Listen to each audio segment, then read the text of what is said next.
Am I allowed to curse? My name is Anastasia. I'm 22. I am finding myself and getting my shit together. As a teenager, I would think about my future self, and I would have conversations with my future self about how everything's gonna be okay, because I wasn't like enjoying my life as a teenager, and I would picture myself that I would be this hot chick in New York doing my thing, and like that girl would tell the teenage me like, you're gonna be fine. So now I'm in New York, I'm doing that, and it's important for me to talk to my past self and be like, see, you're good. And now it's a matter of speaking to my current future self, but I don't know what she's doing yet, so we'll see. So I was born in Russia, Moscow.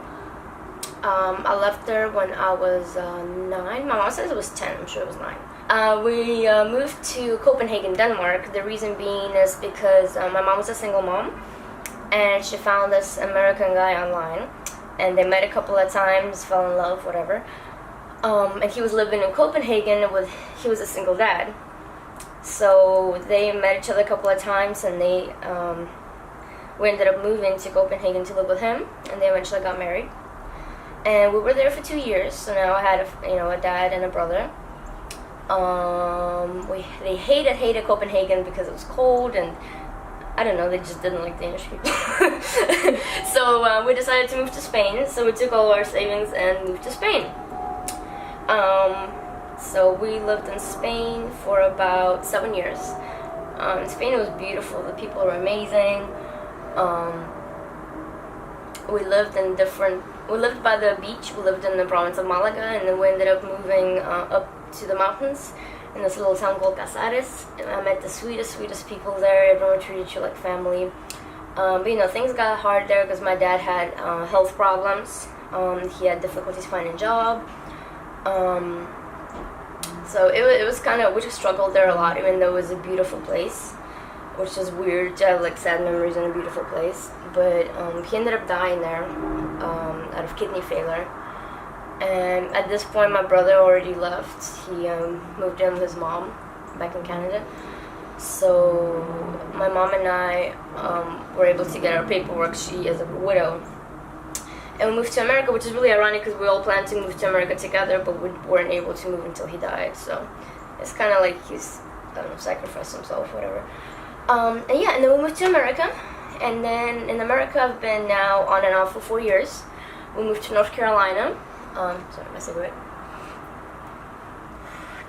The reason we moved to North Carolina is where my dad's mother lived, my grandmother, and a lot of our family.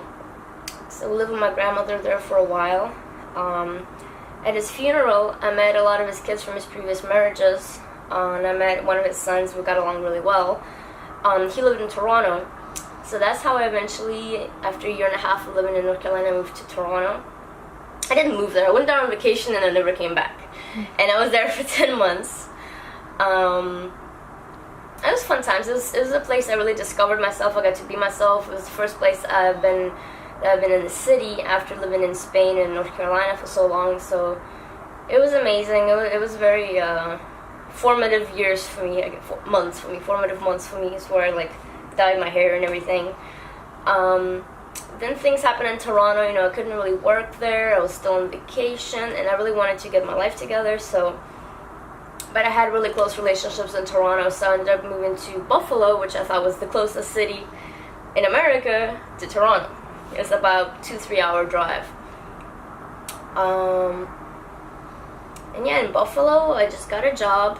I started from the bottom, and I lived in like a really shitty area, in like a little room with 2 other roommates, which were like 2 creepy men. So I couldn't wait to get out of there. And then right before I left Buffalo, I was actually living in a really nice apartment on the one really nice street in Buffalo. And then once I was financially more stable, I went on vacation in New York because I've always wanted to visit here.